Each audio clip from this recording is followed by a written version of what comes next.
In this example, it is given that a ball is released from a height h above a floor with coefficient of restitution E between floor and ball. We are required to find the number of bounces ball will take before coming to rest, and we are also required to find the total time after which ball will come to rest. Let's analyze the situation. Here we are given that a ball is dropped from a height h on a floor.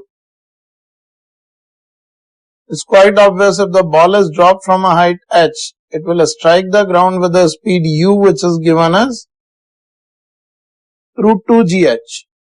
This we can directly evaluate by using acceleration due to gravity as g and using the normal speed equation.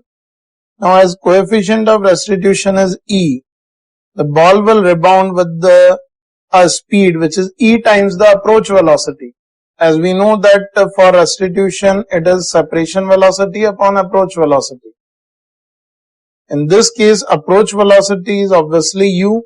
So, rebound velocity, you can write it as eu.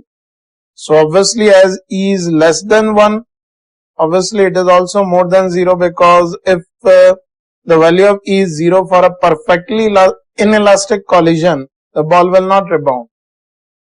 Now, in this situation, the rebound velocity is less, so it will be raised up to a height h1, which is certainly less than h. In this situation, we can write the value of h1 is equals to eu square by 2g, which can also be obtained directly by using a speed equation. V square is u square minus 2gh. If the final velocity is 0, we can write the height to which it is raised is square of a speed by twice the acceleration.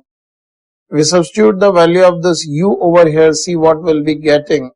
Here this 2g gets cancelled out, we'll be getting is e square h. That means the height to which ball will rebound after first collision will be e square h. That means again if it is coming down with the speed eu, it will rebound with the speed e square u. Now if it is rebounding with the speed e square u, because approach velocity now is eu and the rebound velocity or the separation velocity will be e times the approach velocity. So it will be raised up with again a little less height, say it is h2.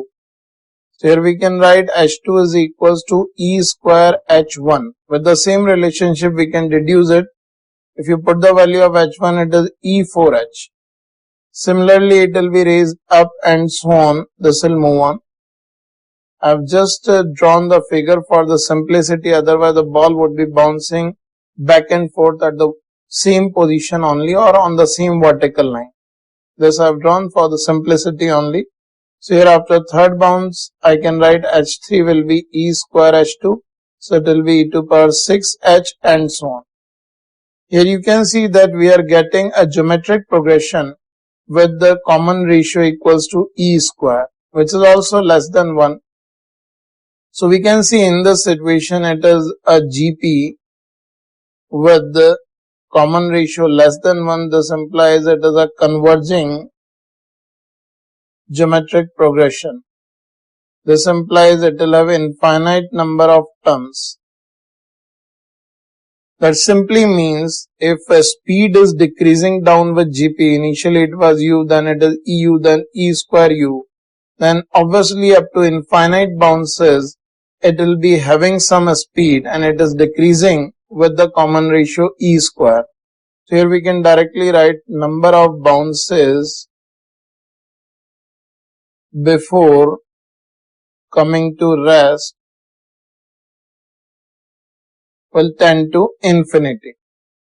And if we just wish to find out the total time of motion, that can also be calculated like if we just calculate time of motion, this can be given as t is equals to the time which the ball will take in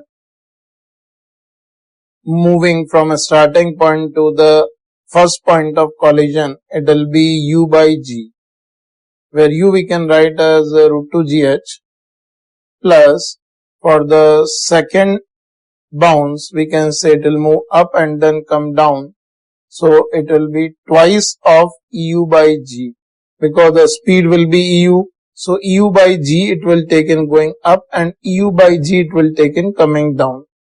Similarly, for the third bounce it will be 2E square U by G and so on. Again we can see that this is becoming an infinite GP with common ratio E, which is again less than 1.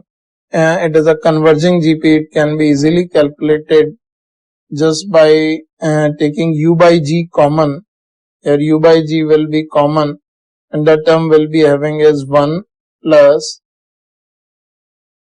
twice the first term of the remaining terms will be E. So it can be written as E upon 1 minus E. See what we are having.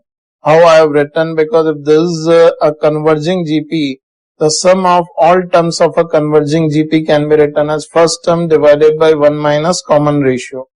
So if I substitute the value of U and simplify this, I'll be getting, we can write U as root 2 GH. So this will be root of twice of H by G into, on simplifying I'll be getting is 1 plus E upon 1 minus E. That will be the answer to my question.